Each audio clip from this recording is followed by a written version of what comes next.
The death toll in Haiti reached 1,297, while humanitarian aid from countries such as Venezuela, Cuba, and Mexico continues to arrive. The United Nations urged an end to violence in Afghanistan and respect for the rights of all Afghans. It also called on all parties to the conflict to act with the utmost restraint. 4 people were shot to death during an Israeli police raid at the Palestinian refugee camp in Jenin.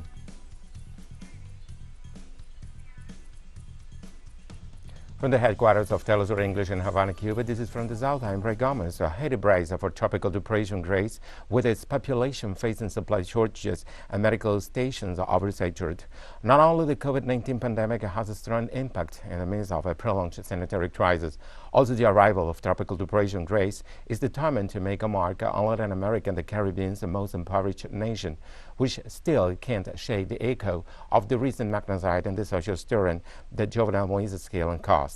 Many people are waiting in crowded medical stations for any aid they can get, all attempting to survive in such vulnerable conditions.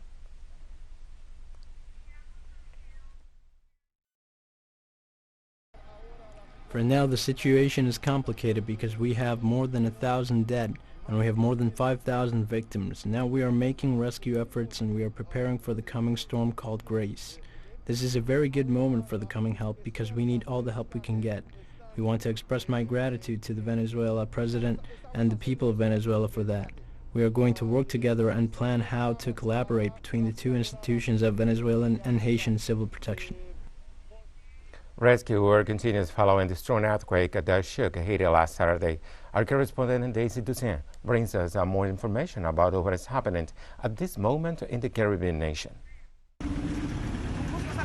Así es, en Haití continúan los trabajos de rescate tras el terremoto de este sábado. El saldo de víctimas mortales es de 1.297, mientras continúa la llegada de ayuda humanitaria enviada por países como República Dominicana, Venezuela, Cuba y México. La Protección Civil haitiana también ha reportado unas 5.700 personas heridas. Esta catástrofe encuentra a esta nación en medio de una inestabilidad política agravada con el asesinato del presidente haitiano, un caso aún sin resolver. También el aumento de la violencia de las pandillas, la tasa alarmante de desnutrición y la pandemia de la COVID-19. Sin embargo, también hay que reconocer la solidaridad que existe en estos momentos. Ayudas humanitarias de algunas estaciones, médicos cubanos atendiendo a cientos de personas en las zonas más afectadas por el terremoto. Y es importante también recordar las recientes palabras del presidente de México, Andrés Manuel López Obrador, que dijo: decidimos apoyar y vamos a seguir haciéndolo porque nada humano nos es ajeno. Y olvídense de las fronteras, necesitamos aplicar el principio de la fraternidad. Las palabras del presidente mexicano. Por otro lado, se mantiene la alerta ante el paso de la depresión tropical Grace por la isla La Española, que comprende la República Dominicana y esta nación Haití. Las posibles lluvias y deslizamientos de tierra amenazan con dificultar las operaciones de búsqueda y rescate de personas desaparecidas a consecuencia del terremoto de este sábado. En este momento me encuentro frente a una vivienda que está completamente destruida, donde los rescatistas han estado en diferentes puntos intentando dar con personas heridas y personas desaparecidas, algunos cuerpos que ya han recuperado desde el día de ayer. Esa es la información que tengo por el momento. Retorno contigo.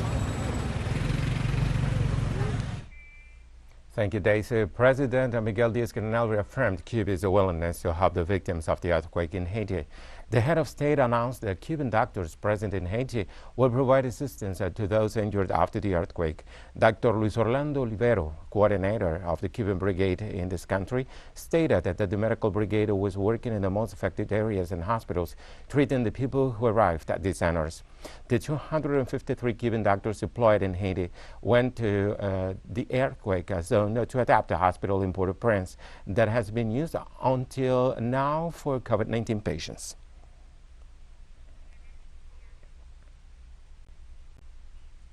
The Mexican armed forces have sent medicine and food to Haiti. Right after Saturday's earthquake, President Andrés Manuel López Obrador ordered to prepare humanitarian aid for Haiti. The Mexican foreign minister informed on his Twitter account that the first shipment contains medicine and food. Other countries of the region, like Argentina, Peru, and Chile, have also showed their willingness to help the Caribbean country.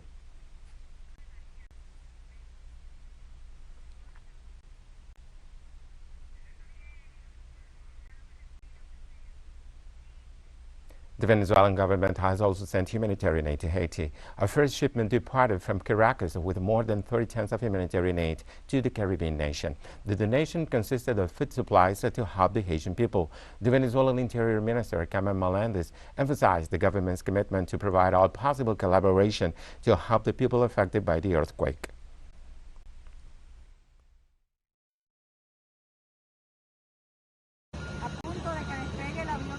We are about to send this plane of Conviasa, the plane that bears the name Simón Bolívar, our liberator.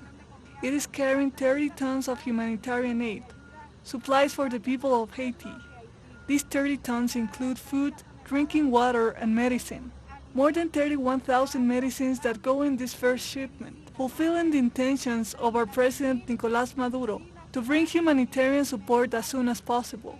According to the needs and requirements, we could later enable a ship to take vehicles, but at this moment, this Conviasa plane is going to take off in spite of the fact that Conviasa, the state company, is sanctioned. Nonetheless, here it is, taking humanitarian aid to Haiti. In other news, the first round of dialogues between the Venezuelan government and opposition sectors has concluded in Mexico. The Norwegian foreign minister tweeted, as facilitators of Venezuela's negotiation process, Norway has reported that constructive meetings have been held between both parties and that the process guidelines have been respected. The statement also thanks the international community for supporting the dialogue process. A dialogue meeting will be held on September the 3rd in Mexico.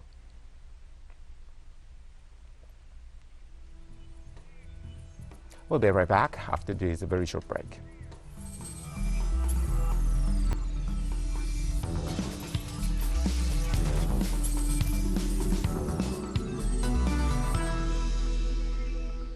Welcome back. The Taliban retook Afghanistan and led an offensive that gained strength ever since the initial stages of withdrawal of NATO and U.S. troops from the country that is now under control of the armed groups that drove the U.S.-backed government of Ashraf Ghani to exile. Under these circumstances, Afghanistan's situation is being discussed by the United Nations Security Council. Taliban communications officials have already made clear their opposition to the statements of political factions that seek a transitional government. While many of the previous orders affiliate to flee the country and seek political refuge in nearby nations, China, Russia, the United States, the United Kingdom, and France, as permanent members of the U.N. Security Council, and India as interim president of the group, discussed along with other states in an emergency meeting what will be the global community's approach on the new Afghan rule. The highest price of the political and military entrenchment in Afghanistan is being paid for by the most vulnerable. The catastrophic trajectory of violence affects a population which finds itself in increasingly precarious conditions, with very few options, particularly for women and girls. Humanitarian personnel, doctors, interpreters, and other international service providers are also especially vulnerable at this moment. Currently, we believe that there is no point in panicking. The main point is that a widespread bloodbath among civilians has been avoided. We urge all Afghan parties to refrain from hostilities and to foster a settlement peacefully. We believe that the main power players, or the international community rather, must help Afghanistan. The A3+1 deplores the violence, human rights abuses, and the loss of life and the suffering endured by the civilian population who were forced to leave their areas because of the latest combat all over the country. We reiterate our call for an immediate end to the hostilities. We reiterate our principal rejection for any seizure of power by force and call for the establishment of an effective dialogue, convinced that the only viable solution to this conflict is a negotiated political settlement. The war in Afghanistan has lasted for more than 40 years. Stopping the war and achieving peace is not only the unanimous aspiration of more than 30 million Afghan people, it is also the common expectation of the international community and the regional countries. The pressing task at the moment is to restore peace, stability, and order as soon as possible, so as to avoid unnecessary casualties and large-scale refugees to the utmost extent possible. Meanwhile, Taliban declared the war after taking over Kabul and called for dialogue with Afghan actors and the international community. On the country's first day under Taliban control, security in Kabul and most of the country turned in the hands of insurgents who patrolled the streets and controlled the movement of people. The Taliban entered the presidential palace on Saturday after President Ashraf Ghani fled the country amid the rebels' rapid advance in the capital. Afghanistan's collapse occurred in a matter of weeks after U.S. and NATO forces began the final phase of withdrawal in May, handing over all the military bases to the Afghans. At least 3 Afghans are trying to flee the country were shot dead at the Kabul International Airport, which is manned by U.S. troops. Al Jazeera television earlier reported that chaos gripped the airport as helicopters carrying foreign diplomatic officials and a flood of Afghans are trying to flee the Taliban flew overhead. Images show hundreds of Afghans running on the runway as a U.S. Air Force plane takes off.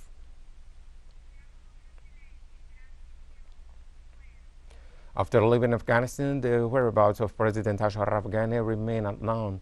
The president confirmed that he had left the country to avoid a bloodbath, but didn't reveal where he was going. There was initial speculation that the head of state, accompanied by his wife and 2 advisors, had gone to Uzbekistan or Tajikistan, but the rumors were denied on Monday by the governments of both countries, while other sources affirmed that Ghani would be in Oman.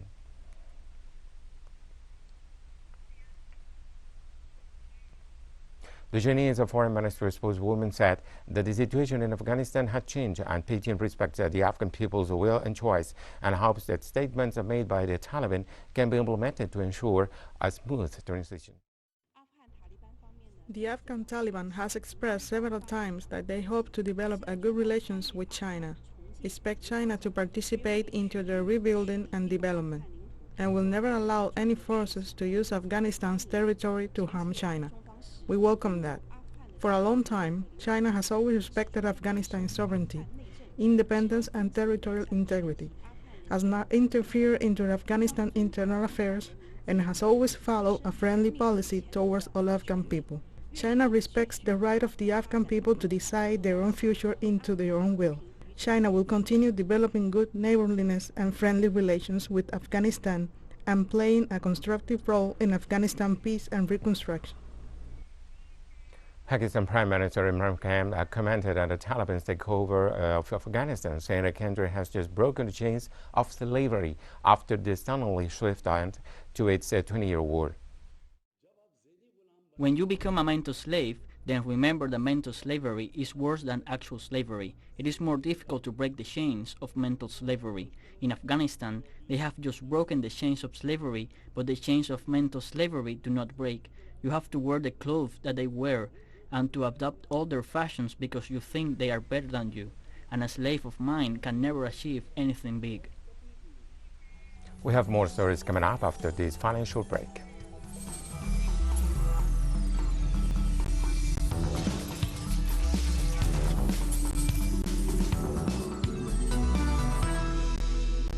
Welcome back. 4 people were shot to death during an Israeli police raid at the Palestinian refugee camp in Jenin. The Palestinian Ministry of Health has said 2 people were killed by the Israeli occupation forces at dawn in the refugee camp. 2 of them were identified as Raid Abu Saif and Salih Omar. According to witnesses, Israeli troops also took out another 2 bodies to the Jenin hospital. A spokesperson of Israeli border police was later quoted saying a pair of bodies were under the occupation forces custody. The Palestinian news network identified the other 2 dead as Nur Harar and Amrat Husseina.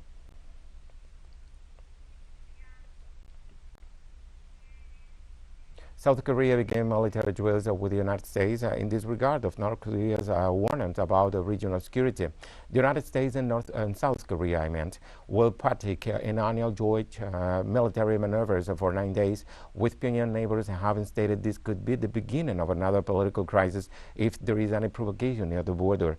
The amount of soldiers will be limited for fewer numbers than in the previous exercises launched in March due to the COVID-19 pandemic. Seoul and Washington celebrate yearly military maneuvers mainly in the summer. North Korea has denounced several times their simulations of territorial invasion and threats the country's sovereignty.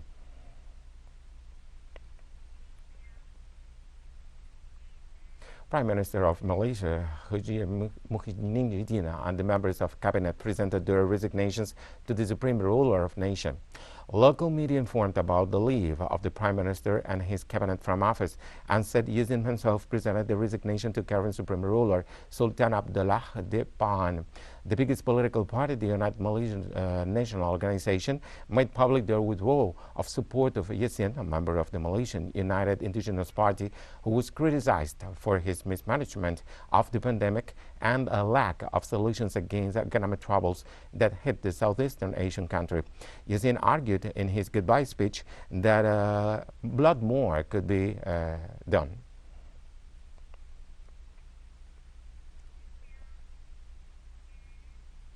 Hakainde Hichilema was elected president of Zambia with nearly 60% of the votes. Sympathizers of the newly elected mandatory took to the streets to celebrate in different areas of the landlocked Southern African country.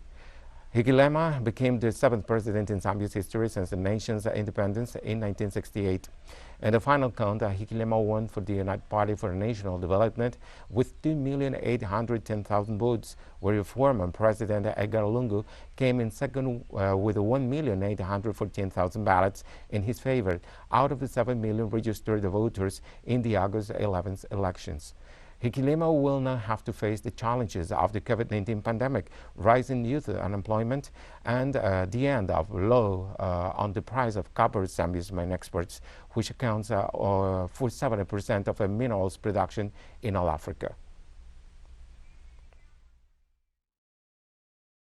So it is a very emotional moment for some of us, but we are also mindful at the back of our heads that the Zambian people have reposed the authority to run their affairs and aspirations and interests of the people of this country, and therefore we have to deal with this matter in a very sacrosanct manner.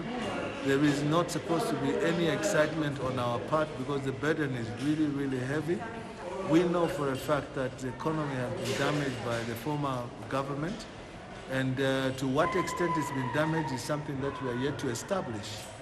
And once that is established, then we will come to reality of how heavy the burden that we've decided to load ourselves upon is going to be. But we are equal to...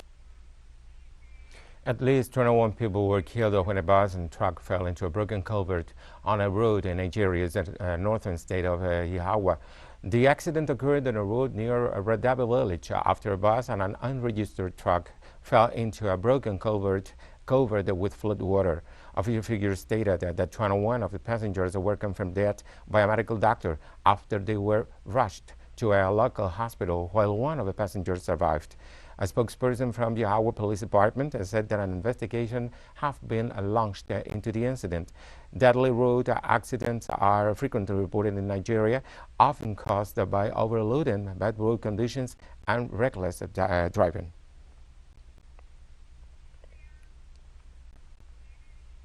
At least 17 people died in the floods that affected 3 provinces in the north of Turkey last week. 6 citizens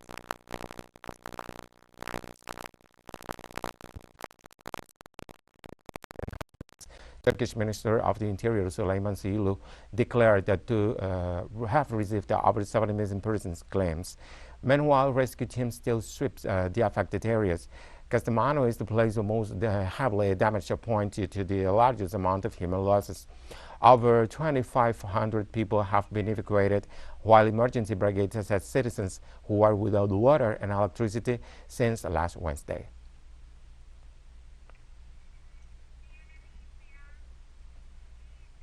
Protests in Thailand continue to come on strong. Thousands of citizens marched to the Prime Minister General Prayut Chan-o-cha's residence and their clash with riot police. The authorities used tear gas, rubber bullets, and water cannon to disperse the crowd. The protesters demanded the Premier's resignation and requested general access to mRNA vaccines since Thailand suffers its worst outbreak with over 20,000 daily cases of coronavirus in the past weeks. Some protesters threw rocks and brought down a police booth, while others expressed their need for solutions to the sanitary crisis that hit the country in non-violent ways.